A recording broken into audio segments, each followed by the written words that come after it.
This piece of legislation that I'm doing with Senator Josh Hawley is one in a series of bills that I'm laying out that all build off of a white paper I put out last year with about 20 different ideas on how we put guardrails around social media companies. And my background was in the telecom space and was in the wireless space when at first they said people could never put a value on spectrum. But the market ended up driving towards that. And I'm saying that same kind of idea we need to bring to social media companies. I think individuals need to know what data is being collected about us.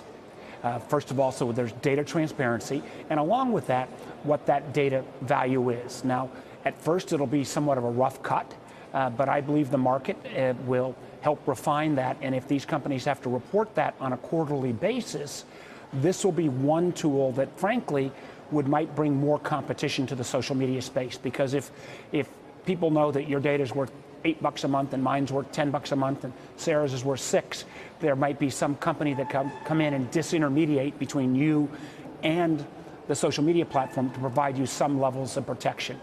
So this is one bill. Another bill I put forward is about dark patterns, to make sure that some of the manipulative processes where you see on a website where you see 7 arrows flashing, I agree, and you can never find unsubscribe.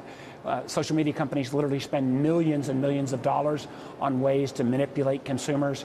I've got another piece of legislation, for example, on that. I'll be happy to go through some of the others as well, but I know we're here to start at least with data valuation. Yeah, and my question on this, besides why my data is worth less than Wilfred's, is why can't, I mean, this is just revenue per user. Facebook already puts it out.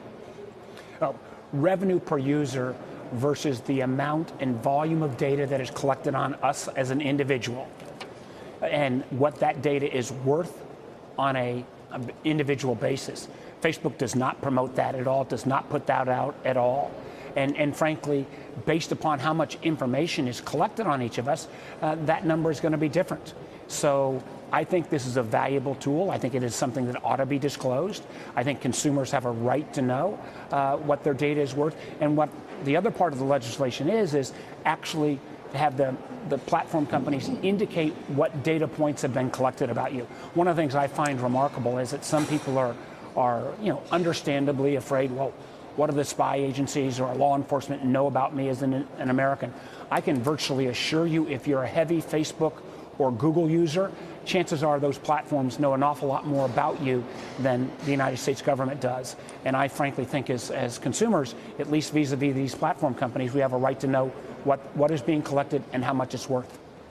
So, Senator, you're also saying you want users to be able to delete all data that has already been collected on them. Is that ever, or just once the bill has come in after that particular date? No, I think that would be on a retrospective basis. That is similar to one of the provisions in the European privacy bill, GDPR. It's something that's similar in the California privacy bill.